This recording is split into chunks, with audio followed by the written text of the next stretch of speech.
7 сынып оқушылары, бүгін біз 5-те 4-ші жаттығуды орындаймыз. Каналға тіркеліп, лайк басып отырыңыздар. Бірінші жаттығудан бастайық. Бізге массасы 100 килограмм дене 10 метр биіктіктен 3 метр үйдің төбесінен құлайды дейді. Берілгені, яғни массасы 100 килограмм. H1 ол бізде 10 метр болса, H2 бізде 3 метр. Біз кинетикалық ауырлық күшінің істеген жұмысын табуымыз керек. Иә, бұл жерде ауырлық күшінің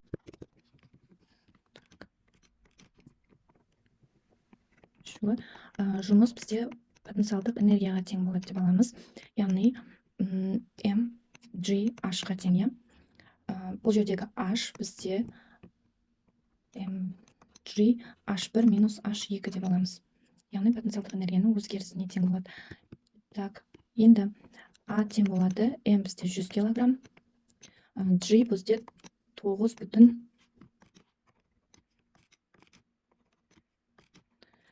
G-ді 9,8 деп аламыз.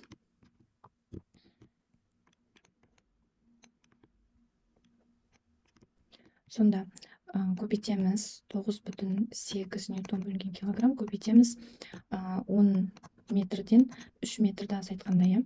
Сонда жауабы 6,86 килоджоуль шығады. Так, екінші есепте биіктігі H 800 метр тау шоқасының төбесінде алма ағашы өсіп тұр. Биіктігі 5 метр алма ағашының бұтағындағы массасы 0,5 килограмм алманың жер бетімен және ағаш түбімен салыстырғандағы потенциалдық энергиялары қандай дейді. Яғни бізде H1 800 метр деп алайық, H2-ні 5 метр деп аламыз. Масса 0,5 килограмм. Енді жер бетімен және ағаш түбімен салыстырғандағы потенциалдық энергияларды табу керекпіз. Так, бірінші потенциалдық энергия 1-ді және потенциалдық энергия 2-ні табамыз деген сөз. Онда шешуі. Потенциалдық энергияның формуласы жалпы mgh.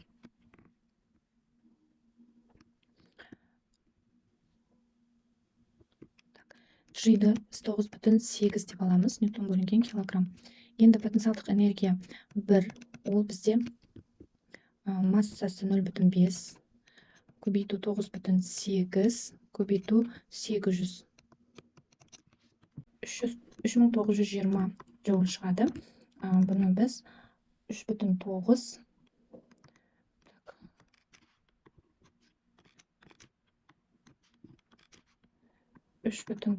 килоджоуль деп жазсақ болады.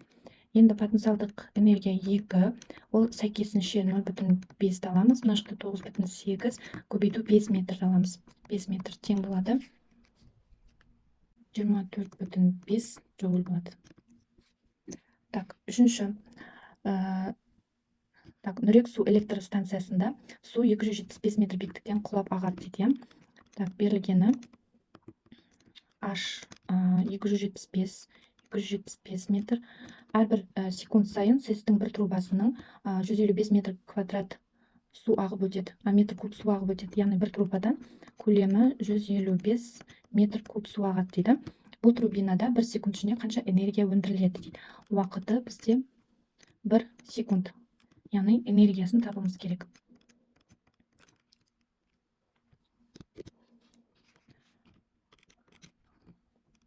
Шешуі. Энергияны табу үшін mgh деген формула қолданылады. Енді бұл жерде массаны табу үшін масса бізде тең болады ρ v-ға. Ρ дегеніміз бұл судың тығыздығы.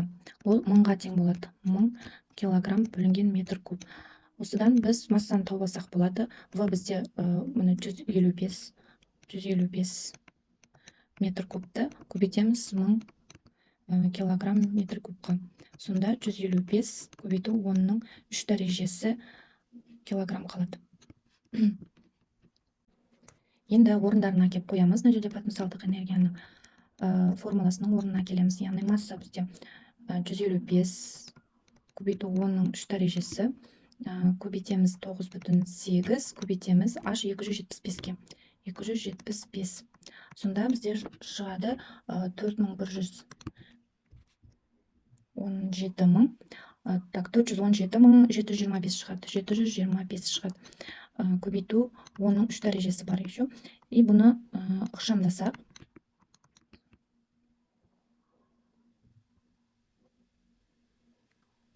Так.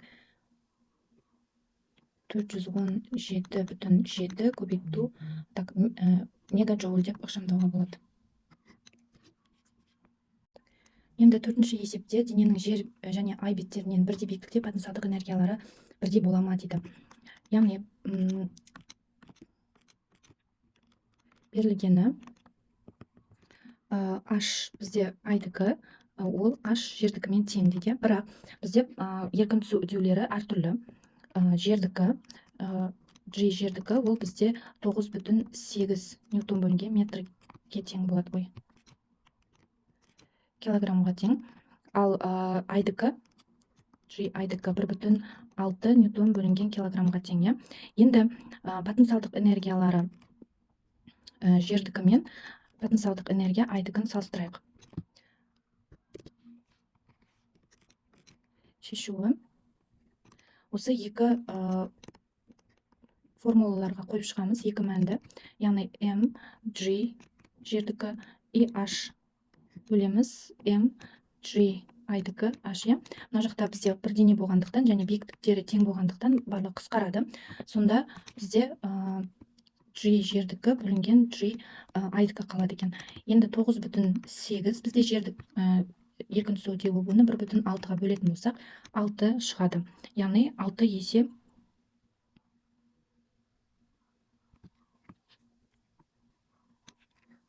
көп болады деген сөз. Бірдей болмайды. Енді 5-ші есепте берілгені К берілген, қатаңдық берілген 2 көбейту 10-ның 5 дәрежесі ньютон бөлінген метр. Так, әрекет еткеннен кейін 3 сантиметрге ұзарды дейді. Яғни x бізде 3 сантиметр. Бұны бірден метрге айналдырып кетек. Бұл 3 көбейту 10-ның -2 дәрежесі метрге тең болады. Потенциалдық энергиясын табуымыз керек. Так. Шешуі. Е потенциалдық энергия ол тең болады kx квадрат бөлінген 2. K2 көбейту 10-ның 5 дәрежесі көбейту 3 көбейту 10-ның -2 дәрежесінің квадраты болады сонда. Және бөлеміз 2-ге. Тең мына екеуі қысқарады. Сонда 9, так, 90 шығады екен, 90 джоуль. 6-шы есепте берілгені F 250 ньютон, серпімділік күші серппеге 30 сантиметрге ұзарды. Мына күш әсер еткеннен кейін бізде x 30 сантиметр болды дейді. Яғни бұл бізде 0,3 метр деген сөз. Серппенің потенциалдық энергиясын және осы күштің жұмысын табыңдар дейді. Яғни потенциалдық энергияны табуымыз керек және жұмысты табуымыз керек. Егер осы күштің әрекетінен серппеге тағы да 20 сантиметрге созылса, онда оның потенциалдық энергиясы қандай болады дейді. Энергияны өзгерту үшін қандай жұмыс жасалады. Яғни x1 0,3 метр болатын болса, x2 ол 0,3, соны қосып тағы 20 сантиметрге ұзарды. Сонда 50 деген сөз, 50 сантиметр. Бұл бізде 0,5 метр деген сөз.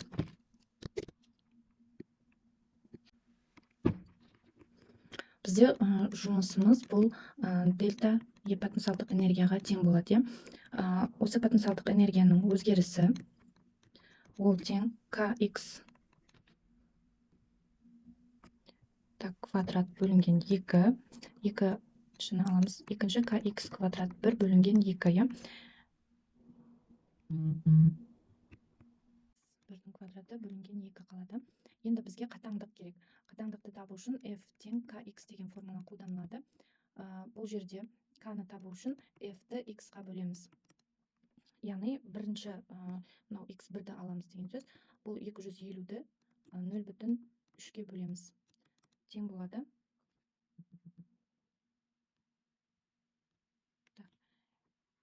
833 бүтін 3 ньютон бөлінген метр. Потенциалдық энергия ол бізде дельта потенциалдық энергияға тең болады. Яғни К 833,3 көбейтеміз 0,3-тің квадратына бөлеміз 2-ге. Бұл 37,49 джоуль.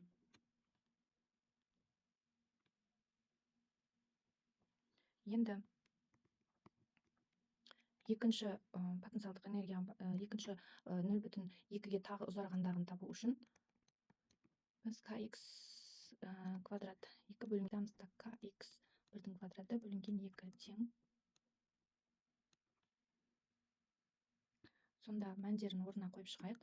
833,3 көбейту 0,5 аламыз, 0,25 болады. Квадрат бөлінген 2 азайтамыз. 833,3 көбейту 0,09 бөлу 2. Сонда тең болады 66,6 джоуль.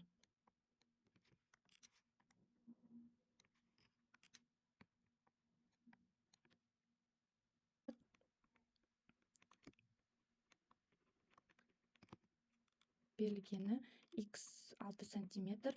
Бұны бірден метрге айналдырсақ, 6 көбейту 10-ның минус 2 дәрежесі метрге тең болады. Потенциалдық энергиясы 180 джоуль. Қатаңдықты табу керек К-ны. Енді потенциалдық энергия формуласын жазайық бірінші. Бұл kx квадрат бөлінген 2. Осы жерден К-ны тауып алуымыз керек. К тең болады 2 потенциалдық энергия бөлінген x квадрат. Осының мәнін орындарына қоямыз. Сонда 2 көбейту 180 бөлемін 6 көбейту 10-ның минус 2 дәрежесінің квадраттана. Сонда 10-ның 5 дәрежесі ньютон бөлінген метр.